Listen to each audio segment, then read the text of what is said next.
Thanks for joining me for this training series to support joint health in the lower body. These exercises are excellent for people who like to hike or cross-country ski or anything like that. Today in part 1, we're going to do 3 exercises that all use the same items for support or resistance. Today those items are a low stool and a firm chair. A couple notes before we get started. I'll demonstrate the first exercise and take you through a full set, as I will with the next 2.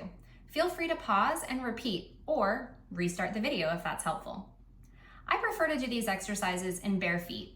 I get the maximum amount of feedback from the floor and allow my body to adapt. If that's not appropriate for you for whatever reason, feel free to wear shoes. And also for balance, you're welcome to use something nearby that's stable for support if that's helpful to you. And if you are training for something specific, feel free to bring in those ski poles or hiking poles and utilize them as you would in real life. Grab your items and we'll get started. The first exercise is a squat. We'll be really emphasizing form and keeping the weight in the back body. So keeping the heels down, the shoulder blades down, the head over the spine. As we do this, we'll keep the thumbs at the sternum and the sternum pressing right back into the thumbs so that as we come down, the heels stay down and we stay somewhat lifted in the chest rather than squatting like this.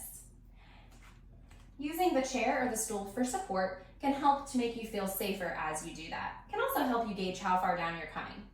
So when you set up, you're going to give yourself a wide base of support and take a moment to spread the toes and feel your weight evenly in the feet.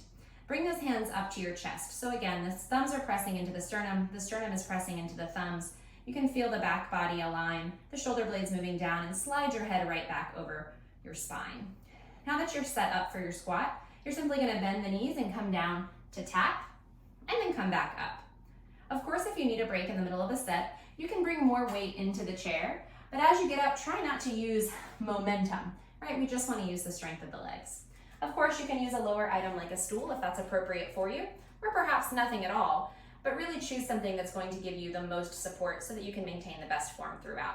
If you're using a stool, you're going to come down to tap and come back up, all the while ensuring the knees don't drop into the middle or out to the side as we go.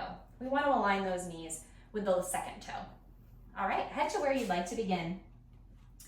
And then spread the toes, feel your weight evenly in your feet. Bringing your hands up to your chest, drop those shoulder blades, slide your head right back. We're going to do 10 of these together. So moving with your breath, you can inhale on the way down, tap, exhale on the way up, and keep it going. Pick a pace that feels appropriate for you. If that's different than mine, that's perfectly fine. We don't want to go too fast because increasing time under tension is going to be great for building up the muscles around the joints. Let's go for 3 more.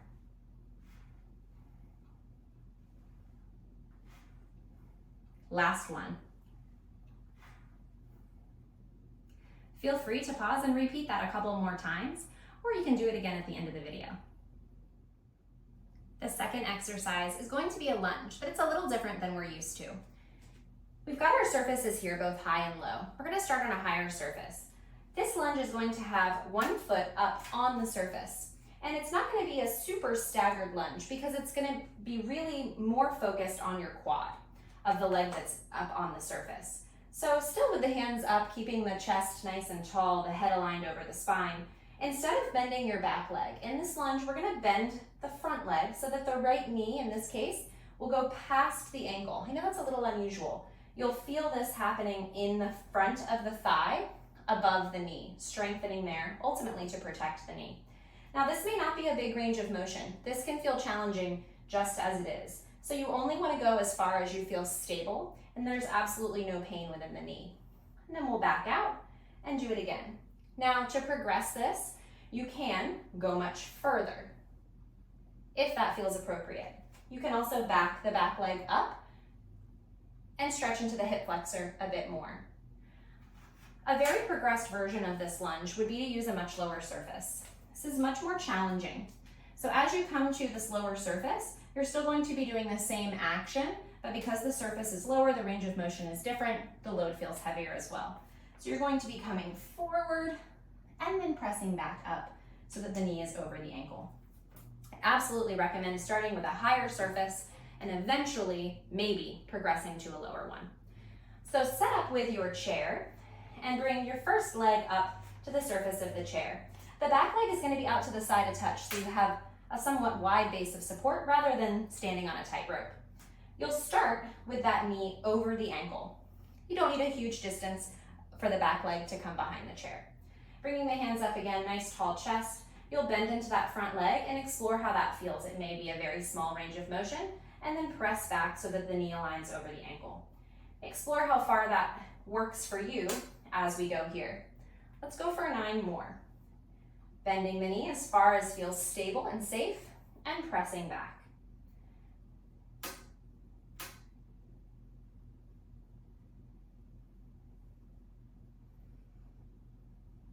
We're halfway there. Let's do 5 more, staying within an appropriate range of motion, and noticing where in the body you feel this. Compared to a lunge you may have done in the past, this is going to be much more focused on the front of the thigh. Last 2. Last 1. Coming down safely. Switch it up to do the second side, and feel free to repeat or do a couple more sets at the end of the video. The final exercise in part 1 is going to be a step up and down, utilizing that low stool. You'll start on one side and orient it so that your entire foot can fit on the stool. You'll step 1 foot up. Focus on keeping the heel of that foot down the entire time we go through this exercise. We're going to be moving quite slow. Again, time under tension is important for strengthening these muscles, especially for something that's longer duration, like a hike or, of course, cross-country skiing. So keeping the foot flat and avoiding using a rocking momentum, we're going to press into that front foot with the chest lifted as we come up and perhaps balance on that foot. You can always tap the other foot down, but maybe you're using something for support or building that balance. Then taking that back foot forward, you're going to keep the heel down on the leg that's on the stool and slowly lower to come down. That can be quite challenging, and if your heel pops up, no worries. But the idea is to keep it down the entire time you descend to the floor. So showing that again, you'll put, say, in this side, the opposite up. We're going back the other direction, keeping that heel down, chest is lifted. We'll come all the way up, nice and slow, and then descend with the heel down and come off. All right, so we'll do 10 on each side. I'll take you through the first 5 each way, and we'll pause, and you can do the second 5 on each side on your own. So starting on one side of your stool, I'm going to begin with my right leg up, squaring it up so it feels nice and supported. Again, that back leg doesn't need to be on a tight rope. You can give yourself a broader base of support to feel more balanced.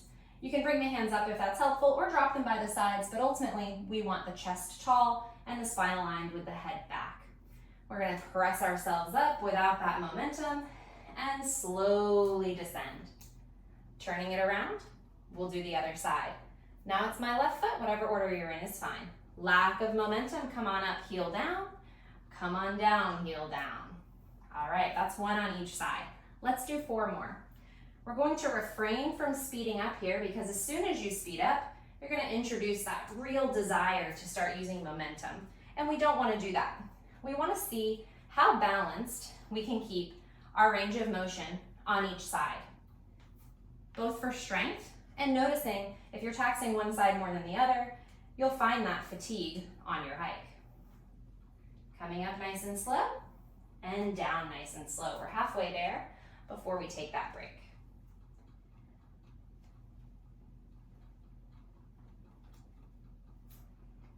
Already I can feel my heel wanting to pop up. Stay really patient with it and really focused. 1 good set of these is better than 3 ones with poor form.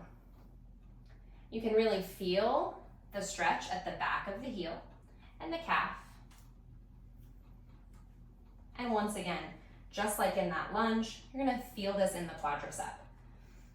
Think about stepping down off a rock. We all know that climbing up can be hard in a hike, but coming down can be a lot harder. We want to work on that stability and control to protect the knees as we do. All right, that was 5 on each side. Take a little break and then get back at it. Thanks for working out with me to support your joint health. Remember, you can structure these videos in whatever way supports your training best. You can do one part at a time. Pause, repeat. I recommend 3 sets of each exercise, up to 10 reps or maybe more. You can also do part 1, 2, and 3 in order and do only 1 set of each exercise, or simply squeeze something in your life where you know it's going to fit. Happy training and have a great hike.